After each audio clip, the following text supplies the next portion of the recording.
and then accomplishing those goals. Sakima attended the United States Military Academy at West Point, a very difficult selection process to get into West Point. Sakima excelled, not only getting in, but doing well at the United States Military Academy at West Point, and you know, as fate would have it, we were actually there at the same time. I was on the faculty from 1995 to 1998. Sakima, a graduate from 1998, and she went into the armed forces as a leader following that, and like all servicemen and women, called to duty overseas and fought in the war. So we've got a combat veteran here as our candidate, and a combat veteran leader, somebody who focused in a very challenging period and a challenging geographic space, having spent time in Fallujah. I think the viewers will certainly recollect some of the hardest battles that we had in the war. We're in the Fallujah region, and Sakima excelled under high pressure. She got the job done, and she comes home and she gets invested in her community.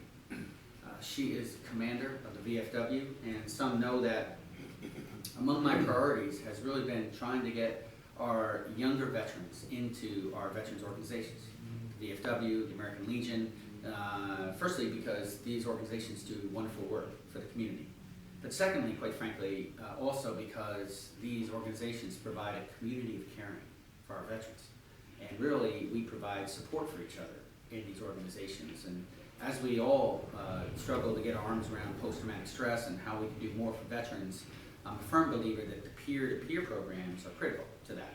All these other programs that support are essential as well, but the peer-to-peer program is absolutely critical to this. And so to have Sakima get involved in the VFW and then to take on leadership, she's a commander in the VFW. I think this is really important for our communities. And look, Sakima is also a small business owner, so she understands. When we talk about growing the economy, talk about creating jobs, here's somebody who understands this firsthand. And in terms of her community involvement, when she gets passionate about an issue, she goes all in. And getting involved in education, I'm going to talk more about that in a second, but her credentials, she got on the school board. You know, I say today that she comes forward with remarkable credentials to run for a state house. She's already held elected office at the local level, and she understands the pressures that are going on in schools today, and she was focused on bringing excellence into the classroom, and I commend her for her work on the school board. So, you know, from all these experiences, Sakima, I think, is uniquely qualified to bring strong representation. We share constituency. We have two towns that we share constituency with in Marlboro and Lloyd. These are communities that I've been to often. And I can tell you that knowing Sakima and what she stands for, I think we're going to have a strong representative in Albany in Sakima. And I want to talk about three things. And they're going to be the economy, education, and our freedoms. And because I think those are three areas that so many of us here in New York State that we want to rally behind. Let's start with some facts, and they are challenging, but they're no less true. Number one is we have lost 400,000 people in our state in the last 4 years alone. This kind of drain outside our state can't continue. This is the Empire State. This is the place where great things get done, and we need to rally. And to do that, we need the right leadership to rally. And we need pro-growth policies where we expand this economy so that we create jobs and that those that have jobs feel safer in them and that we see wages rising. We know that we can do this because we've done this in the past, but we need pro-growth policies to do that. We need lower taxes. We need lower energy costs. We need to deal with the healthcare situation and to lower those costs and have smart regulations. And then we need smart investments. And who better to do that than somebody who owns a small business, somebody who brings all these experiences to bear. So number one, growing the economy. The second issue is education, something near and dear to all of us, something that we're passionate about. And I have always believed that the approach we should have is one of empowerment, not of control, but of empowerment. You know, a bureaucrat in Washington doesn't know best how to educate our kids. And you know, to say that one size fits all, homogenizing education is really to misunderstand the essence of education. Because what works in the Bronx may not work in upstate New York and vice versa. So we need to have empowerment of localities. It doesn't mean you can't express goals. Certainly our school boards are endeavoring to do the right thing, and our teachers are every single day, along with administrators and parents. So when the federal government produces a study, we should read it and figure out what works for us.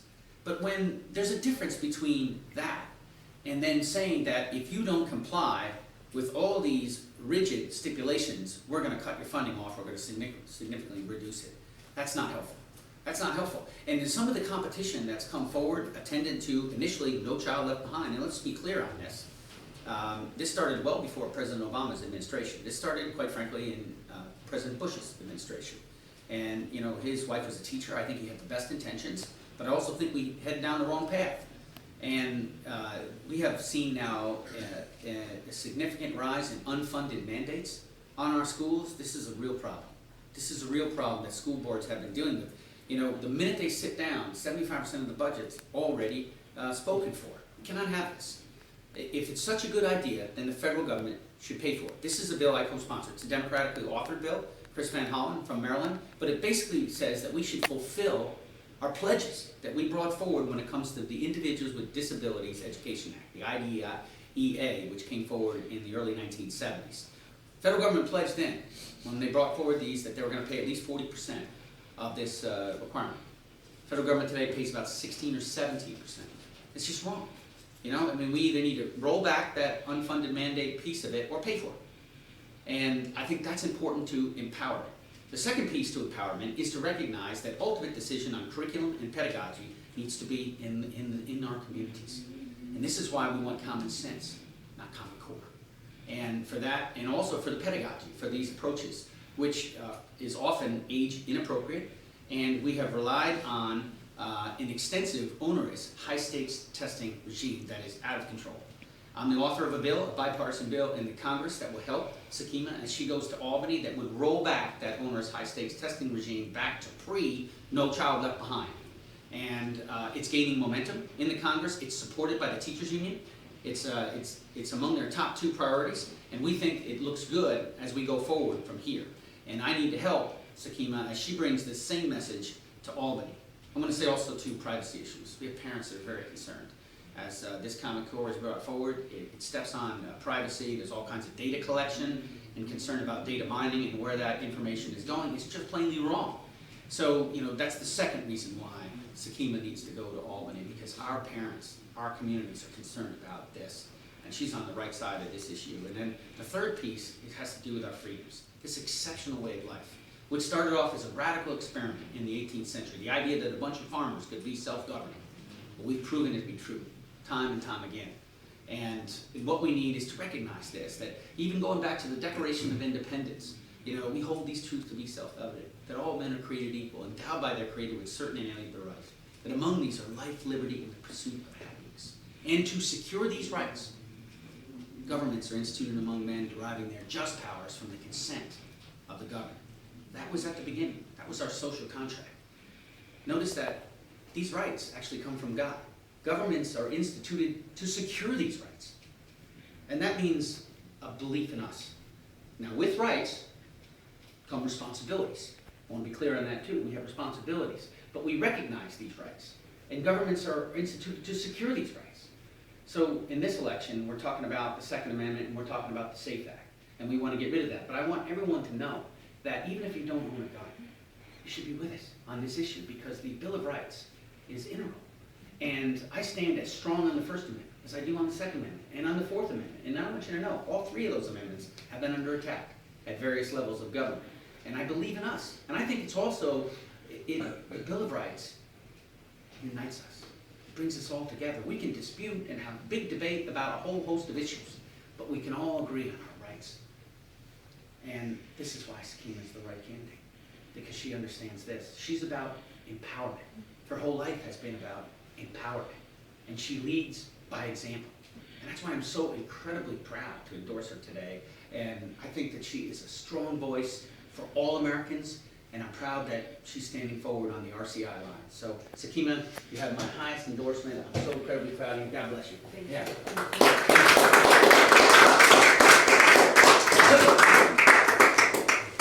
Thank you, Congressman Gibson. As you mentioned, we just found out recently that we were both at West Point at the same time, which is an incredible honor. I'm so honored by the support of everyone here and endorsement for my run for the New York State Assembly. I'm eager to work with you on improving the Hudson Valley for the many families and small business owners that call this region home, just like I do. Ever since I was in 3rd grade, I knew I wanted to serve my country. I knew I wanted to serve my community and go to West Point. My father helped me to set these goals early in my years and to dream big. But how to set goals and standards for myself, and so how I could accomplish them, how I could get them accomplished, has been an integral part of my life. Dreaming big has led me to graduating from West Point, becoming an Army captain, and eventually returning home to here, right here in Poughkeepsie, to start a small business, serve on the school board, and now as an advocate. I'm running because I'm not settling for the minimum anymore from our elected officials. I'm running because I have big and wonderful dreams for this region right here that we live in and that we call home. So I'm asking voters to dream big with me and never settle for anything less. Thank you all for coming out today.